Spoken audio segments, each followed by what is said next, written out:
Hi, Dean Casmento here. Today I presented to a company that if I had presented to the company 7 years ago, I would have actually felt really quite uncomfortable. I would have thought to myself that these guys, there's no way these guys wanted to hear what I had to say. They're not interested in my services. You know, they're just not into the whole health, the health and wellness stuff, and really thinking along the lines of developing a sort of a high level of consciousness. Anyway, so whenever I used to do it in the past, long and behold, the exact things would happen. So I wouldn't get the clients. I wouldn't attract those sorts of clients that I wanted.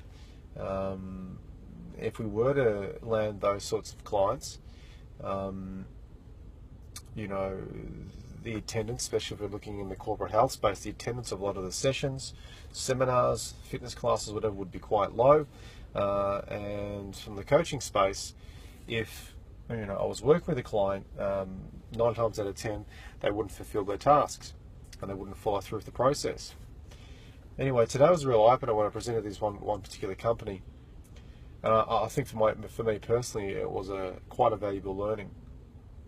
Is that as I went to present, and I do this often these days, I identified and remembered the reasons why I do what I do.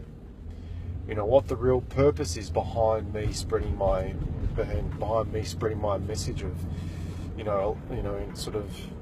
enabling or empowering or directing others to live a fulfilled and inspired life.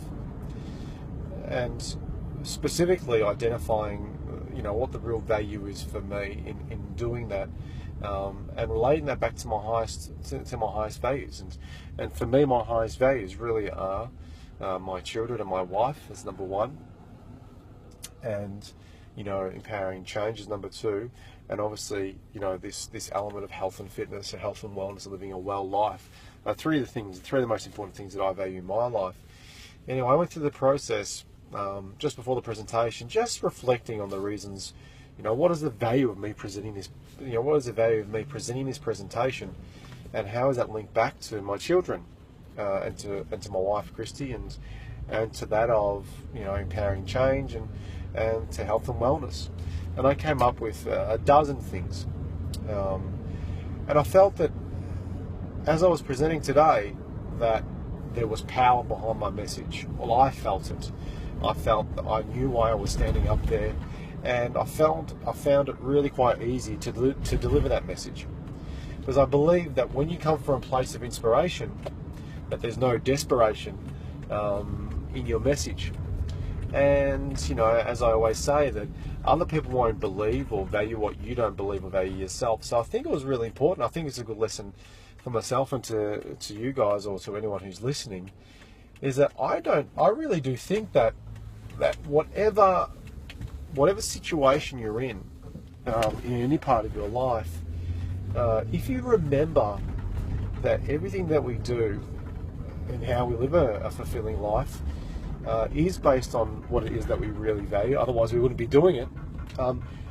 If there are things that step us outside our comfort zone, and for us to grow, we need to face those challenges and learn from them. If we create links to those things that we really do value, to the things that we're challenged by, you'll find a certain level of ease in delivering your message or creating a certain change in any part of your life, creating a new behaviour or a new set of rituals in relationships or in your health and fitness or in your career that allows you to thrive and to live a fulfilled and inspired life.